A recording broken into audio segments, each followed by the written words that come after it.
Welcome to Chung Focus. I'm Lisa Hinchliffe. Today we will continue to explore Western Australia's Chinese people, past and present, and their lived experiences, both good and bad. A great way to start is with a Chinese proverb that really captures the essence of these resilient people. A man who cannot tolerate small misfortunes can never accomplish great things. Kayleen Poon is third-generation Australian-born Chinese. Her parents ran Hop Hing & Co., which at the time was the only Chinese grocery shop in James Street, Northbridge. The Chung Hall was located right next door, triggering a deep connection with the association and a lifelong interest in Chinese history in WA. When the Chinese first came out as indentured labourers, they were unable to bring their families, and this was another form of discouragement to deter them from trying to stay in Australia. So a lot of the Chinese that did manage to stay, they had Australian wives, although there were a few that did manage to get Chinese wives. Those Chinese that did intermarry, their children suffered a lot of discrimination because they were considered to be outcasts from society.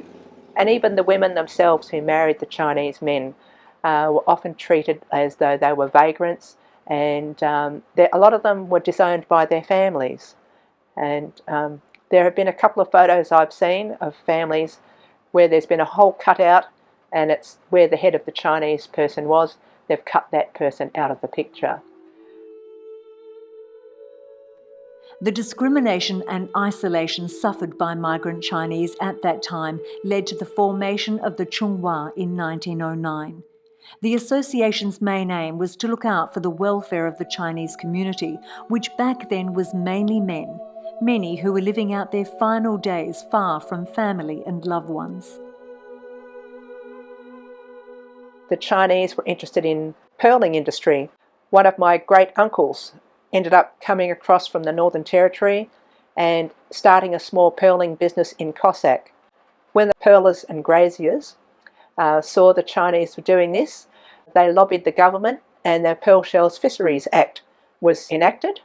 And again, this discriminated against the Chinese, and they were forced to sell their ships and their equipment because they weren't deemed suitable to have a licence to operate. Without a business to run, Kayleen's great uncle moved to Broome, where he became a tailor and where he also raised Kayleen's father, John Fong. In 1942, the bombing of Broome forced mass evacuation to Perth. By that time, the laws had relaxed, allowing John Fong, a full Chinese, to enlist in the Second World War to fight as an Australian soldier. On his return from war, Kayleen's father worked in various jobs before moving to New South Wales. He returned to Perth in 1954 with his new wife, Wynne. This is when they moved into Northbridge and where they welcomed the arrival of Kayleen. My father became like a de facto social worker for the Chinese community. After the Second World War, the Chung kind of went into a kind of hiatus because there were so few Chinese. And so there were still a few elderly Chinese men living here. Most of them couldn't speak English. In 1954, the census showed only 137 males and 15 females of Chinese by race. In the 2016 census, 103,000 people of Chinese ancestry and 27,000 Chinese-born people were recorded as living in WA. That number is expected to be far higher in this year's census. Chinese traditional culture has a history of 4,000 over years. So I think it's good for everyone, good for the family, good for the country, good for the society. We all build a very harmonious and society based on our values, based on our culture, and based on our daily behavior. For migrant Chinese, living in harmony in Western Australia while maintaining their respective culture and family was and still is of great importance. But Western Australian history sadly shows that their presence and culture was not always welcomed or valued.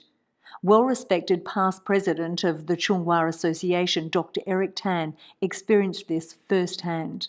And it hit us like a thunderbolt because they were a violent movement, a violent organization, and they actually harassed the Chinese community.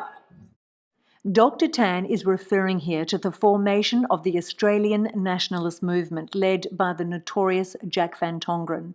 Over an 8-month period from September 1988, in an attempt to intimidate the Asian community, 5 Asian restaurants were set on fire and 1 was bombed. Simon Lee, AO, founder of the Simon Lee Foundation, also remembers with sadness and disappointment this period of violence and hatred in Western Australia. It was during the Van Tongeren years when driving back along the waterfront, going back to my home, I saw signs of Asian go home all over bus stops along the way. And my daughter said, young daughter said to me, why doesn't the Australian like all these Asian tourists that come here and spend their money? They don't mean the tourists. They mean people like you and me who are Australian of Chinese race. And she said, but Dad, I am an Australian. I said, yes, but I think it did have an impact on her. It did change her in a lot of her thinking process as she grew up. To me, that was sad. And the Chung helped to respond to that by having the Oz concert and invited all the communities to come together to celebrate our togetherness. Chung also invited the Press Council to come to Perth, have a public meeting about the incitement to race hatred legislation.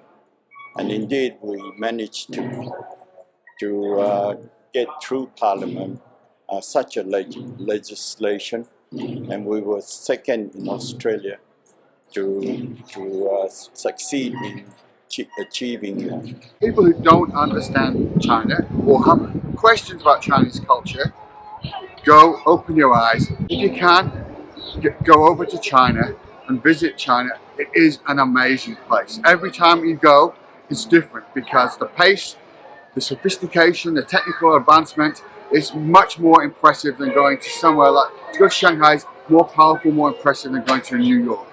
Like Duncan Calder, most West Australians truly embrace our Chinese population and culture. So hopefully, with greater public awareness and education, we can continue to advance our position as the world's most successful multicultural country. Celebrating Chinese New Year is a great place to start. Chinese New Year is traditionally the start of the Lunar New Year and start of spring in the Northern Hemisphere. For overseas Chinese, it's a very important occasion to come together and celebrate with your families at reunion dinner, and also to teach the younger generation what Chinese New Year traditions and culture is all about. For the Chung Association, this is the 10th year that we have held the Perth Chinese New Year Fair. For myself, a dressing gown. Wow. Yeah. We were both matching in red when we got here, but this was too cool, I had to wear it. I really enjoyed the lion dance. It was an amazing spectacle, and I just love everything about what the Chinese people do and how they live their lives and their craft and just everything about the Chinese way of life. I've always found the Western Australian Chinese community to be friendly, hospitable and incredibly welcoming. The local Chinese community is an invaluable part of the fabric of this great state. There is no denying the extraordinary impact the Chinese have had on this state. As such, elements of their history have now been included at the newly opened WA Museum. This will give us all an opportunity to have a greater understanding of the Chinese in Western Australia, both past and present. Today I'm going to leave you with the words of Simon Lee AO, one of Western Australia's most successful Chinese Australians and founder of the Simon Lee Foundation. His sentiment is one that is held by many. I have a very simple wish